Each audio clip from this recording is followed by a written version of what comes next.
এবার যুক্তরাষ্ট্রের অবৈধ অভিবাসীদের বের করে দিতে সেনাবাহিনীকে ব্যবহার করবে এই পরিকল্পনার কথা জানিয়েছেন নবনির্বাচিত প্রেসিডেন্ট ডোনাল্ড ট্রাম্প।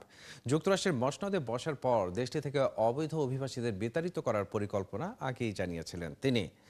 এছাড়া সোমবারের আরেকটি পরিকল্পনার কথা জানিয়েছেন তিনি, সেটি হলো সীমান্ত নিরাপত্তা নিয়ে জাতীয় জরুরি পরিস্থিতি জারি করবেন ট্রাম্প।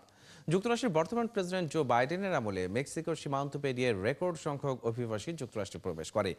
এ নিয়ে আগে থেকেই ক্ষুব্ধ ছিলেন ট্রাম্প। এছাড়া এবারের নির্বাচনে তার অন্যতম প্রধান প্রতিশ্রুতি ছিল যুক্তরাষ্ট্রকে অবৈধ অভিবাসী মুক্ত করা।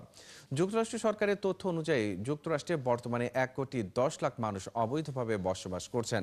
ট্রাম্প যদি পরিকল্পনা অনুযায়ী অবৈধ অভিবাসীদের তাড়ানো শুরু করেন, তাহলে তা সরাসরি প্রায় 2 কোটি পরিবারের উপর প্রভাব ফেলবে বলে আশঙ্কা করা হচ্ছে।